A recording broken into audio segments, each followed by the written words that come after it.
नमो तस्स भगवतो अरहतो सम्मा सम्बुद्धस्स। विश्व को शांति, करुणा और मैत्री का संदेश देने वाले महाकारुणिक भगवान बुद्ध एवं भारत देश में दोबारा फिर से भगवान बुद्ध के सत्धर्म को वापस लेकर के आने वाले परम पूज्य बोधिसत्व डॉक्टर बाबा साहब अम्बेडकर, इनको मेरा कोटि कोटि नमन है। आप सभी साथियों को नमो बुद्धाय, मैत्री जय। आज हम जय मंगल अष्ट गाथा की गाथाओं को, उन गाथाओं की जो स्टोरियां हैं, जो कहानियां के बारे में जानेंगे, उनके अर्थों को हिंदी में जानेंगे।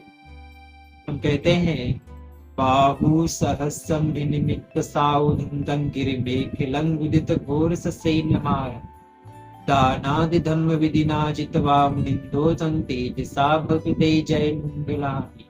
अर्थात बाहु मतलब हाथ, सहस्त्र हाथों वाला जो मार है, जो अपनी सेना के साथ में आया हुआ है।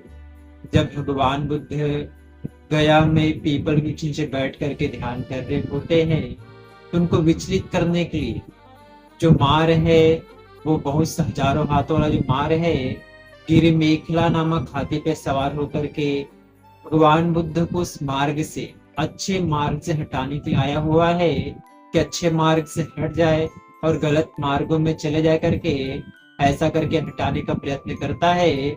लेकिन भगवान बुद्ध से हार जाता है। तो किस कारण से हारता है? दानादि धर्म विधिना जित्वा मुनिन्दो तेजसा भक्ते जय मंगलानि। भगवान बुद्ध ने जो दान पारमिता अनेक जन्मों से परिपूर्ण किया, निस्वार्थ भाव से लोगों की मदद की, सहायता की और दान दिया, इस दान पारमिता के बल से ही भगवान बुद्ध ने मार सेना को, उसकी सेना को परास्त कर दिया, उसे विजय प्राप्त कर ली। इस सत्य वचन से आपका मंगल हो, कल्याण हो, ऐसे इस गाथा का मीनिंग है, अर्थ है। अगली गाथा हम कहते हैं महारात्रेकम योजित सबरंती घोरम पनाल वक्कमखमत्तदियक्खं खंती सुदंत विधिना जित्वा मुनिन्दो तेजसा भक्ते जय मंगलानि।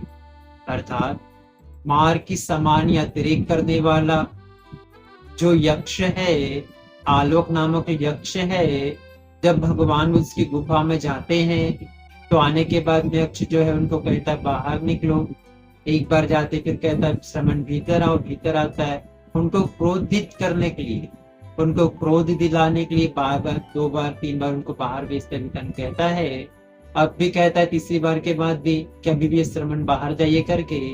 लेकिन भगवान उस आल्वक नामक यक्ष की बातों पर क्रोधित नहीं होते हैं, गुस्सा नहीं करते हैं, कहते अब मैं नहीं जाऊंगा, तुम्हें जो करना है कर लो कह के। तो कहता है अगर मेरे प्रश्नों का जवाब नहीं दोगे तो मैं उठा करके फेंक दूंगा, तो तुम्हारी हत्या कर दूंगा, ऐसे कहने लगता है। तो भगवान बुद्ध कहते हैं हे आल्बर्ट यक्ष, मैं इस संसार में से किसी व्यक्ति को भी नहीं देखता जो तथागत को, बुद्ध को उनकी मर्जी के बिना भी कुछ नुकसान पहुंचा सके। फिर अगर कुछ पूछना चाहते तो पूछो। तो कहता है कि संसार में इंसान का सबसे श्रेष्ठ धन क्या होता है? भगवान बुद्ध कहते आल्बर्ट, इस संसार में इंसान का सबसे श्रेष्ठ धन श्रद्धा होता है। श्रद्धा से ही मनुष्य भव सागर को लांघ जाता है और श्रद्धा से ही मनुष्य अपने जीवन का उद्धार कर लेता है। मनुष्य धैर्य के साथ में परिश्रम करते हुए धन को पाता है और अपने सील सदाचार का पालन करके अपने जीवन का उद्धार कर लेता है। जब ऐसी बातों को, ऐसे उत्तर को आलोक सुनता है तो बड़ा ही प्रसन्न होता है और अपनी गलतियों के लिए, जो भगवान को उसने अपमान किया इसलिए भगवान को क्षमा याचना करता है, माफी मांगता है, उनके चरणों में गिर जाता है, 3 बार अभिवादन करता है, नमन करता है, रिक्वेस्ट करता है आप मुझे माफ कर दीजिए, क्षमा कर दीजिए, मैं आपको नहीं समझ सका। फिर कैसा कह के रिक्वेस्ट करने लगता है, निवेदन करने लगता है। तो भगवान क्षमा करते हैं। इस क्षमा बल से भगवान बुद्ध उस आलोक नाम में को जीत लेते हैं। इस सत्य वचन से आप सभी का मंगल हो। अगली गाथा है नालागिरि गजवरंगति मत्त भूतं दावग्गि चकमसनेव सुधारुणंतं मेत्तंबुशेक विधिना जित्वा मुनिंदो तं तेजसा भवति ते जय मंगलानि। नालागिरि नामक जो हाथी था उसको बहुत ज्यादा देवदत्त भगवान बुद्ध से ईर्ष्या करता था, नफरत करता था। उसने बहुत ज्यादा उस हाथी को उत्तेजित करने के लिए नशीली चीजें पिला दी थी, खिला दिया था और बहुत ज्यादा भालू चुप होकर के जिस रास्ते से भगवान बुद्ध आ रहे थे उनको मारने के लिए उस रास्ते में छोड़ दिया था। लेकिन वो नालागिरि नामक हाथी जैसे भगवान बुद्ध को सामने देखता है वो रुक जाता है और भगवान बुद्ध का अभिवादन करता है, नमन करता है। उस नालागिरि नामक हाथी को भगवान बुद्ध की मैत्री और करुणा के बल से जीत लेते हैं। इस सत्य वचन से आप सभी का मंगल हो, कल्याण। अगली गाथा है ओ केत ठग्गमति हत सुधारुणंतं भावन्ति योजनपतंगुली मालवंतं गिद्धि विस्कंत मनोजित्वा मिंदो तं तेजसा भवति जय मंगलानि।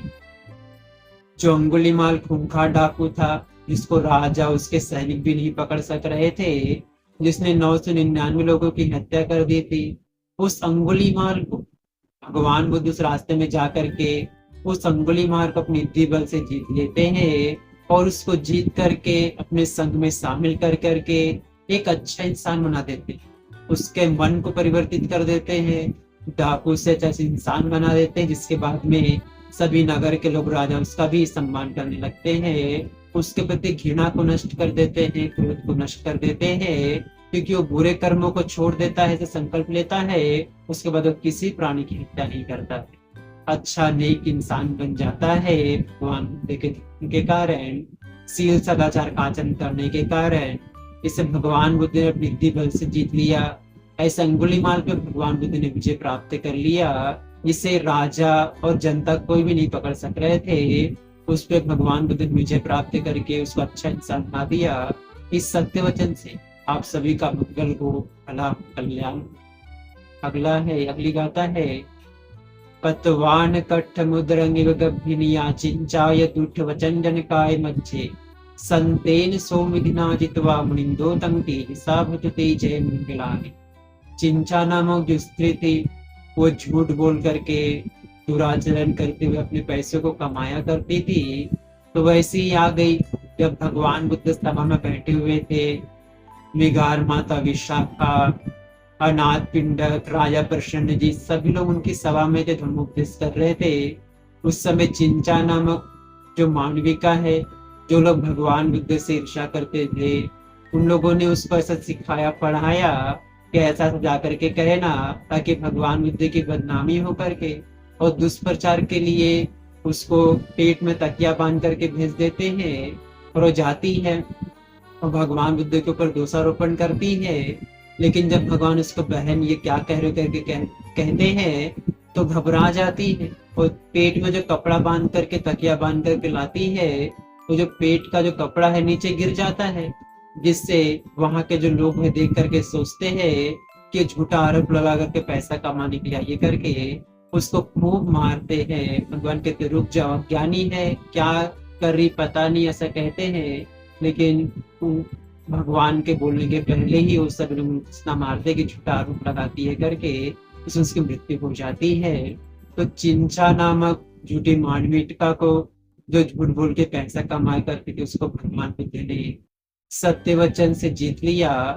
इस सत्य वचन से आप सभी का मंगल हो, कल्याण हो। अगली गाथा है सच्चंग विहाय मते सच्चक वादा विरुद्धं पय्याप दीप जलितो जित्वा विनिंदो तं तेजसा भवति जय मंगलानि। सच्चक नामक जो व्यक्ति था उसको अपने ज्ञान का बड़ा ही अहंकार हो गया था।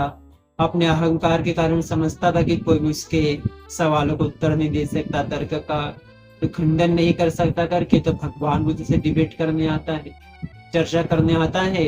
लेकिन भगवान उसके डिबेट से उसको जीत लेते हैं, उसे विजय प्राप्त कर लेते, क्योंकि अज्ञानी होता है, झूठा अहंकार उसमें छाया वो होता है। उस अहंकार को त्याग करके वो भगवान बुद्ध का शरणागत उपासक बन जाता है। तो भगवान बुद्ध ने सच्चक नामक व्यक्ति को अपनी प्रज्ञा के बल से जीत लिया। इस सत्य वचन से आप सभी का मंगल हो, भला हो, कल्याण हो, आप सभी सुखी रहे, स्वस्थ रहे, खुश रहे। अगली गाथा है नंदोपनंद भुज गंगूधम महिते पुत्तेन थेर भुजगेन धमापयन् ये धूपदेश विधिना जित्वा मुनिन्दो तं तेजसा भुजते जय मंगलानि। नंदोपनन नामक जो नागराजा था वो विद्या प्रदर्शित करता था, तो भगवान बुद्ध के रास्ते में आकर के बाधाएं क्रिएट करने लगा। तो भगवान बुद्ध विद्या में पारंगत जो मोगलाइन ढूंढते थे उनको वहां भेज देते हैं। तो उनसे जाकर के जब वो देखता है भगवान बुद्ध के शावक को, मोगलाइन बुद्ध जी को, तो नंदोपनन नागराज है विद्या प्रदर्शित करने लगता है। तो मोगलाइन भंत उसको विद्या को जीत लेते हैं, उसको हरा देते हैं और क्षमा याचना करने लगता है कि भगवान में अज्ञानी था, जिसके शावक में इतना बल है, आपने कितना बल हुआ करके तो भगवान में क्षमा याचना करता है। जिसको भगवान बुद्ध अपनी शिष्य के बल के तेज से जीत लेते हैं, जीत लेते हैं। इस सत्य वचन सब सभी का अगली गाथा है दुर्गाः दिट्य भुजगेन सुदट्टहत्तं ब्रह्मं विसुजितिमिदेव काविदम् या नागदेन विधिना जित्वा विद्धो तं तेजसा भुजते जय मंगलानि। बक नामक जो ब्रह्मा था उसको मृदा दृष्टि उत्पन्न हो गई थी कि वही सब कुछ है, वही आगे है, उसके आगे कुछ भी नहीं है। पर ऐसा सोच करके भगवान बुद्ध के पास में आता है, उनसे कहता है कि मैं आगे हूं करके। तो भगवान कहते रुक जा, कभी उस अवस्था तक नहीं पहुंचा है जिस तक मैं पहुंच चुका करके। लेकिन उसको समझ ही नहीं आता, क्योंकि रूप विचार भूमि और रूप विचार भूमि, लोकोत्तर भूमि और काम विचार भूमि तक वो सीमित था, लोकोत्तर भूमि को नहीं जानता था। तो अहंकार जागृत हो गया। तो कहते हैं, वो कहता ठीक है मैं छुपता अपने ढूंढिए करके अपने तीनों लोकों में जाकर के छुपने लगता है। इसको भगवान बुद्ध ढूंढ करके ला लेते हैं। अंत में जब भगवान से कहते हैं कि आप जाइए मैं भी आपको ढूंढूंगा करके, तो जब भगवान जाते हैं तो ढूंढ ही नहीं पाता उनको, न काम विचार भूमि में, न रूप विचार भूमि में, न अरूप विचार भूमि में, कहीं भी नहीं मिलते हैं। तो उसको अपने अहंकार का ठेस लगता है। भगवान समाचना कहते कि भगवान आप ही बताए कहा करके। भगवान कहते हैं लोकोत्तर जब अवस्था होती है, लोकोत्तर जो स्थान है वहां पे मैं पहुंच चुका हूँ, तो वहां आने को करके ऐसा उसको ज्ञान देते, उसको अपनी गलती का एहसास होता है। भगवान से क्षमा याचना करता है, भगवान का शरणागत उपासक बन करके भगवान बुद्ध के बताए सील सदाचार नैतिकता का पालन करते हुए, ध्यान साधना का, मैत्री भावना का अभ्यास करते हुए भगवान का शरणागत उपासक बन जाता है। इससे भगवान बुद्ध से जीत लेते हैं। इस सत्य वचन से आप सभी लोगों का मंगल प्रणाम।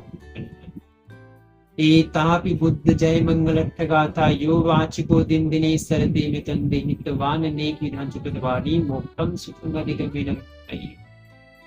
इस प्रकार से जो अष्टगाथा है, ये आठों गाथाओं के मीनिंग को, इनकी हिंदी अर्थों को आप लोगों ने जाना, बड़ी श्रद्धा पूर्वक सुना। इसलिए भगवान उनके धम्म संघ के प्रभाव के तेज से आपके परिवार के प्रत्येक सदस्य के जीवन का हर एक पल सुखपूर्वक बीते, प्रसन्नता पूर्वक बीते, मंगलमय हो, कल्याणमय हो। आप सभी सुखी रहे, स्वस्थ रहे। भवतु शब्द मंगलं रक्षन्तु शब्द देवता सब बुद्धानुभावेन तदा शुद्धि भवन्तु ते। भवतु शब्द मंगलं रक्षन्तु शब्द देवता सब धम्मानुभावेन सदा शुद्धि भवन्तु ते। भवतु शब्द मंगलं रक्षन्तु शब्द देवता सब संघानुभावेन सदा शुद्धि भवन्तु ते। सात् सात् सात्।